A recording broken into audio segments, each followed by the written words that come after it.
Liebe Freunde, Bruno Gröning hat oft betont, reich sein heißt gesund sein. Und ich glaube, jeder von uns weiß, wenn er einmal seine Gesundheit verloren hatte, dass das wahrlich keine einfache Situation ist. Oft verliert man die Lebensfreude, oft kann man nicht mehr das tun, was man gerne tun möchte und so vieles andere mehr. Leider hatten wir Menschen dennoch oftmals unseren Körper vergessen. Übrigens konnte Bruno Gröning dies so gar nicht verstehen, weil er gesagt hat, sie haben doch ihn immer bei sich. Fest steht aber, dass viele Menschen ihren Körper förmlich ausbeuten, ihm keine Ruhe gönnen. Ja, er muss halt immer funktionieren.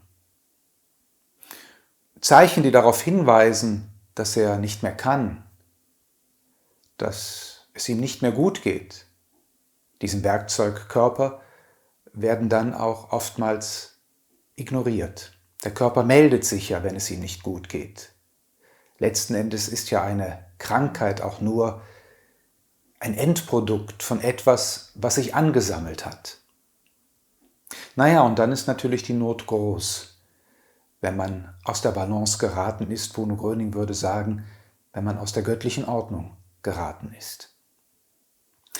Liebe Freunde, aber das Schöne ist, dass Bruno Gröning in seinen Vorträgen uns vieles mitgegeben hat, was wir tun können, um dieses Geschenk von Gott, diesen Körper, heil, gesund zu erhalten.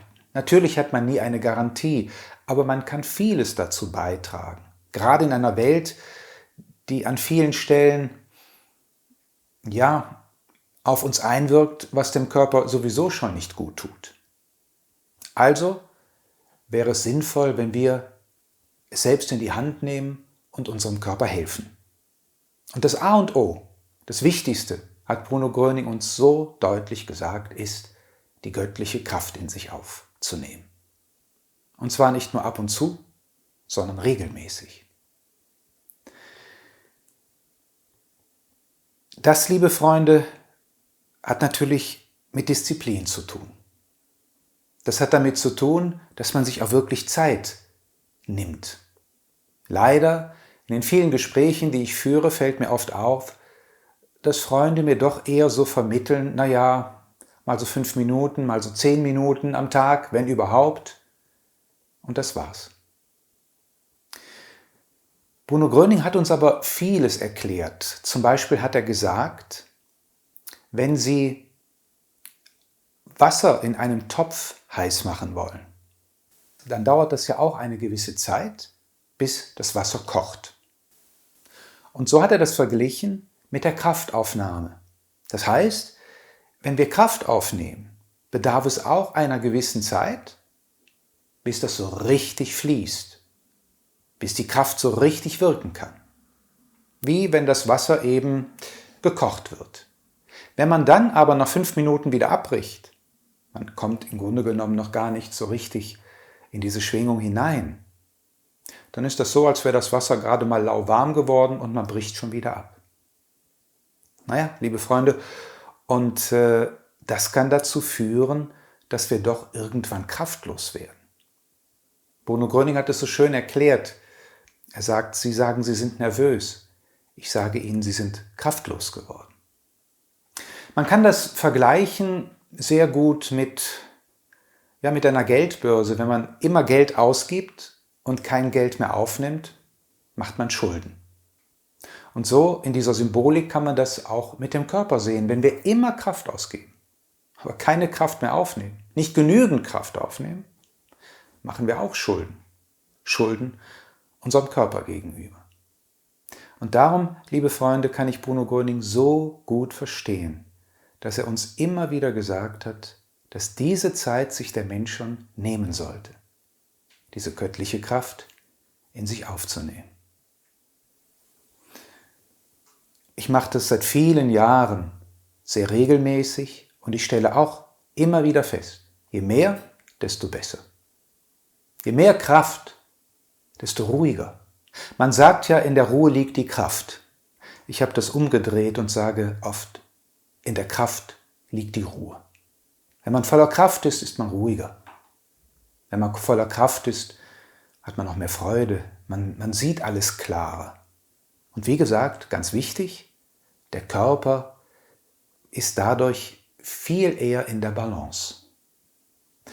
Und das ist etwas, was Bruno Gröning nicht einmal, nicht zweimal, nicht dreimal gesagt hat, sondern immer wieder, dass wir von Gott abhängig sind, von seiner Kraft. Und von daher ist es wichtig, sie wirklich regelmäßig in sich aufzunehmen. Es ist ja ein Geschenk, liebe Freunde, dass wir das wissen dürfen. Und es ist ein Geschenk, dass wir sogar spüren dürfen, dass es diese Kraft gibt. Als ich 1985 zum ersten Mal mich eingestellt habe und plötzlich es an zu kribbeln fing, was ich bis dato nie kannte, da war ich sehr beeindruckt. Ich hatte von der göttlichen Kraft gelesen, aber dass man sie wirklich spüren kann. Liebe Freunde, das hat mich tief berührt. Das bringt einen Gott näher. Es ist ein großes Geschenk, dass Bruno Gröning uns das vermittelt hat. Und ich sage nochmal, dass wir es sogar spüren können. Und das sollte uns doch motivieren, diese Kraft auch zu nutzen. Das muss jetzt nicht unbedingt immer zu einem bestimmten Zeitpunkt sein. Man sagt ja, man soll sich morgens um 9 Uhr und abends um 21 Uhr einstellen.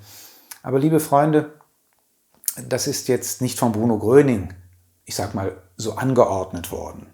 Meine Ex-Schwiegermutter, Frau Häusler, hat das sicherlich aus einem guten Gedanken heraus gemacht, damit viele Freunde sich gemeinsam einstellen und vielleicht dadurch auch einen gemeinsamen Bund spüren. Aber es kommt nicht von Bruno Gröning, dass man sich morgens um 9 Uhr und abends um 21 Uhr einzustellen hätte. Das kann man immer. Das kann man überall. Wichtig ist, dass wir lernen, wenn wir die Kraft Gottes aufnehmen wollen, immer passiver zu sein. Ich weiß von vielen Freunden, weil sie es einfach so gelernt haben, weil sie es so gewohnt sind, sie setzen sich hin, machen die Hände auf, schließen die Augen und fangen direkt an, für andere Menschen zu beten, zu bitten. In dem Moment ist der Mensch aber wieder aktiv, nicht passiv. Und Bruno Gröning hat deutlich zu verstehen gegeben, wenn wir diese Kraft Gottes aufnehmen, dass wir nicht aktiv sein sollen, sondern passiv, damit wir aufnehmen können. Aus der Meditation weiß man das auch, dass man alles tun sollte, die Gedanken ruhig zu bekommen, dass man alles tun sollte, nicht aktiv zu sein, schon gar nicht an was Negatives zu denken, immerhin an etwas Schönes und dann einfach geschehen lassen. Wir müssen nicht uns darauf konzentrieren, wo die Kraft hingehen soll. Der liebe Gott weiß schon ganz genau Bescheid, was Sache ist, worauf es ankommt. Aber wichtig ist, dass wir diese richtige Einstellung haben. Also ihm Zeit geben, damit er wirken kann und so passiv wie eben möglich sind, nicht angefüllt mit allem Möglichen, sondern passiv sind, damit ganz viel aufgenommen werden kann. Das ist das eine, liebe Freunde. Und dann hat er uns aber auch gesagt, die Kraft Gottes kann sich im Menschen nur verankern, wenn wir lernen, positiver zu denken. Wenn wir angefüllt sind mit negativen Gedankengängen, mit negativen Gefühlen, wenn negative Eigenschaften uns plagen, sage ich einfach mal, dann ist das so, als wäre man ganz angefüllt. Die Kraft will kommen, aber sie kann sich nicht wirklich verankern, weil der Mensch von diesem Negativen so angefüllt ist. Und darum ist es wichtig, gerade dann, wenn wir die Kraft Gottes aufnehmen wollen, dass wir dann alles tun, uns auch von Negativen zu lösen. Von negativen Gedanken, Worten, Gefühlen und so weiter. Von dem Satz, ich bin unheilbar, da kann eh keiner mehr helfen. Das sind alles Gedankenstrukturen, die Bruno Gröning als nicht gut geheißen hat. Er hat sogar gesagt, damit verhindern sie, dass diese gute göttliche Kraft wirklich wirken kann. Also das gehört schon dazu, liebe Freunde, dass wir alles tun, ich sag einfach mal, in uns aufzuräumen. Wir kennen das ja auch, wenn man renovieren möchte und alles ist schmutzig geworden und kaputt, ja, Gegenstände kaputt und so weiter. Ja, dann wird erst einmal alles herausbefördert. Dann wird auch alles, herausgenommen, was eben nicht mehr schön ist, was nicht mehr ganz ist. Und so muss man sich vorstellen, ist es wichtig, dass wir auch in uns aufräumen. Dass wir Platz schaffen für das Gute, damit die Kraft Gottes sich wirklich in uns verankern kann. Weil sonst kann man sich ganz lange einstellen, ganz oft. Man spürt womöglich auch etwas, aber diese Verankerung im Menschen, die findet dann nicht so statt, weil der Mensch zu sehr angefüllt ist von Negativen. Alles das hat uns Bruno Gröning erklärt, wenn es darum geht, dem Körper Gutes zukommen zu lassen. Also ich würde sagen, das ist das Entscheidendste überhaupt. Die Kraftaufnahme und das positive Denken.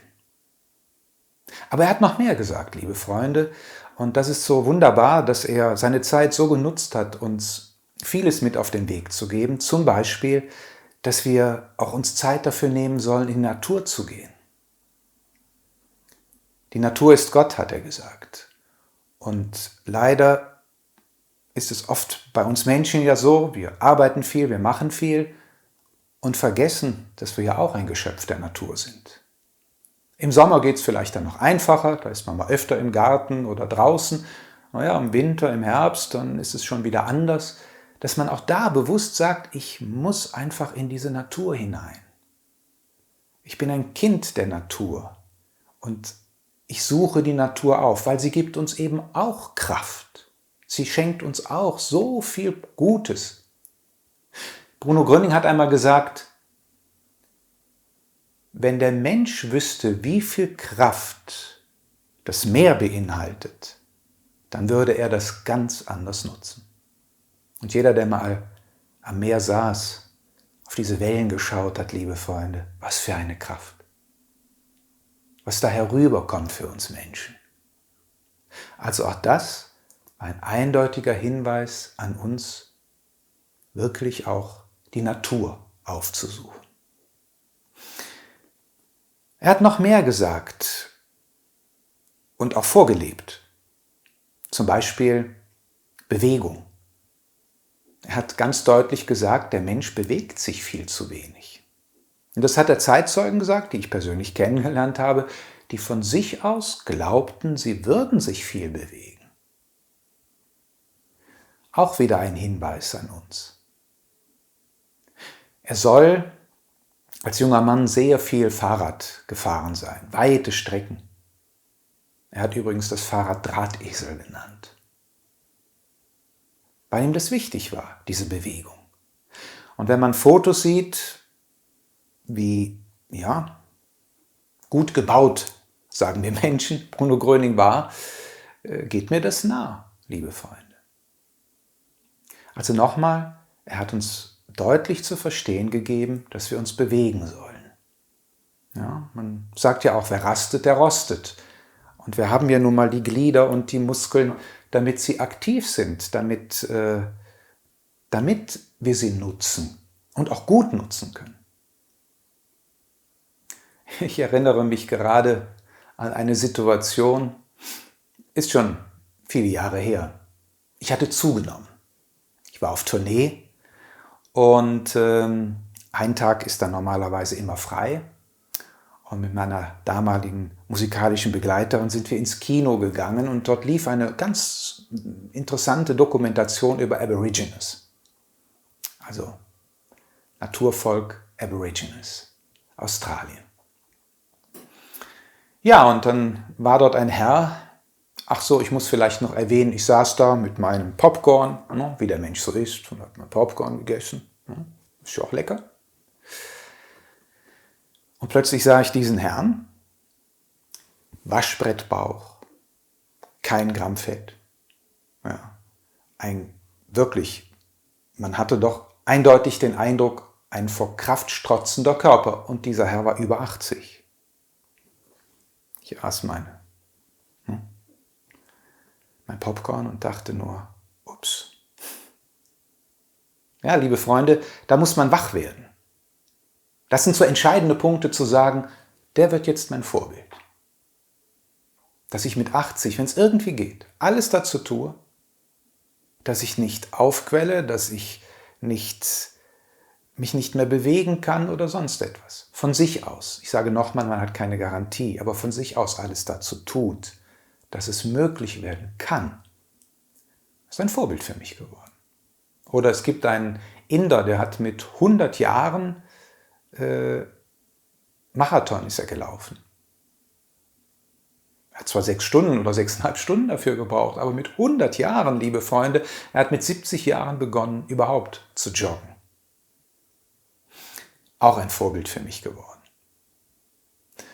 Aber man muss sich das halt vornehmen und sich die Zeit dafür nehmen. Und ich sage nochmal, Bruno Gröning hat es uns angeraten, dass wir uns bewegen.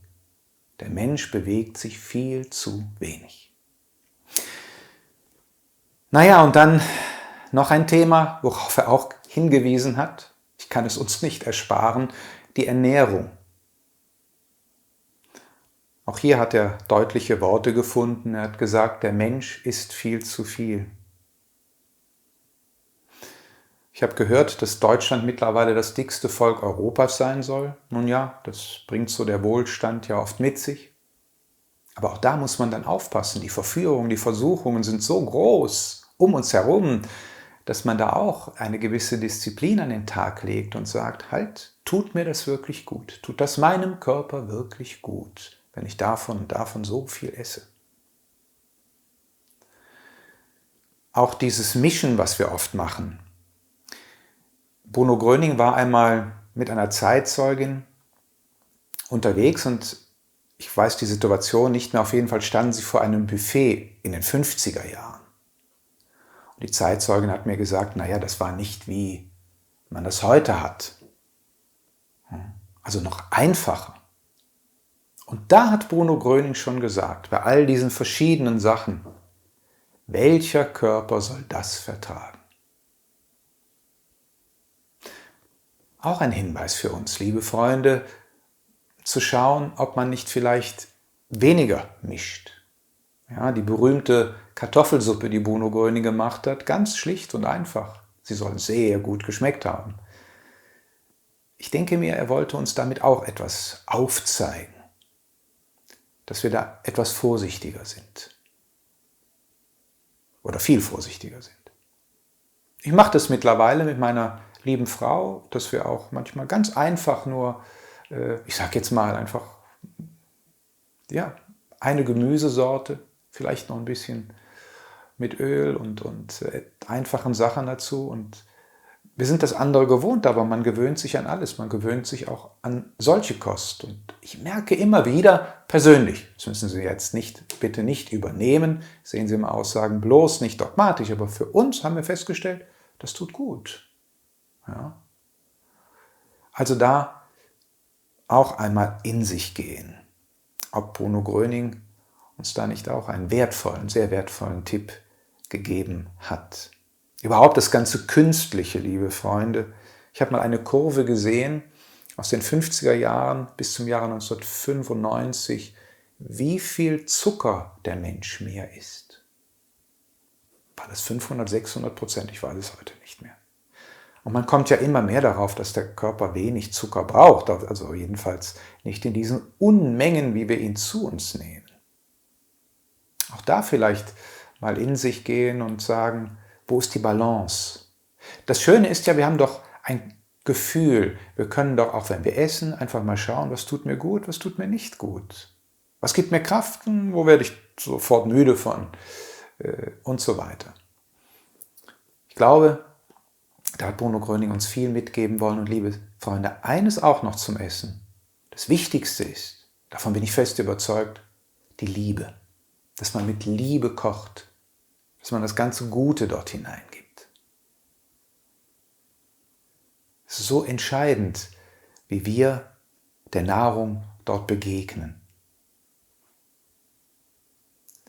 Ich erinnere mich an eine Situation,